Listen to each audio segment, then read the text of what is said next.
Hello అండి, welcome back to our channel. ఈ video వచ్చేసి అమ్మ వాళ్ళ ఇంట్లో కార్తీక మాసంలో అనమాట. ఈ వంటలన్నీ ఎందుకంటే అమ్మ వాళ్ళు అంటే మా అమ్మమ్మ వాళ్ళు మా మమ్మీకి వడిబియ్యం పోశారు. ఇంకా వడిబియ్యం పెట్టుకుందామని చెప్పేసి అయితే ఒకరోజు ప్లాన్ చేసి ఇలాగైతే వంటలు చేస్తున్నాం. ఇక్కడ వంటలు వచ్చేసి టమాటా ఆలు కర్రీ అయితే అయిపోయింది. మసాలా దొండకాయ చేయడానికి అయితే మా అక్క ఆయిల్లో మసాలా దొండకాయలు అయితే కట్ చేసుకొని వేయించుతుంది. ఇక్కడ పల్లీలు, కొబ్బరి, ధనియాలు అవన్నీ అయితే వేయించుకొని పక్కన పెట్టుకున్నాం. బగారా రైస్ అయితే చేస్తున్నాము. బియ్యం ఉంటాయి కదా, అవి అయితే చాలా అంటే చాలా పసుపు వేసినట్టున్నారు, ఎక్కువగా పచ్చగా వస్తుందన్నమాట అన్నం.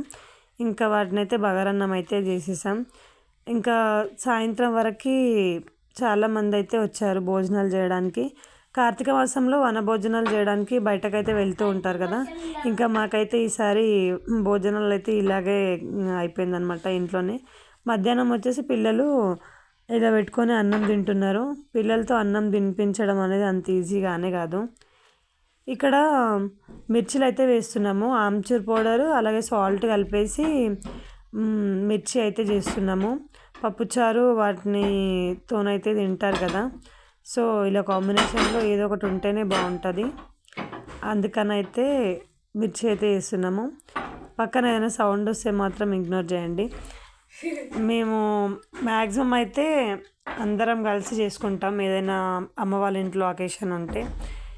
సాయంత్రం వచ్చేసి మా మరదలది బర్త్డే ఉంటే అందరం తిన్న తర్వాత ఇలా కేక్ అయితే కట్ చేయించాము. కొంచెం బర్త్డే కదా, ఆ ఫీల్ అనేది ఉంటుంది కదా, ఆమె కూడా కట్ చేపిస్తే అందుకనే. Thanks for watching. Please do subscribe.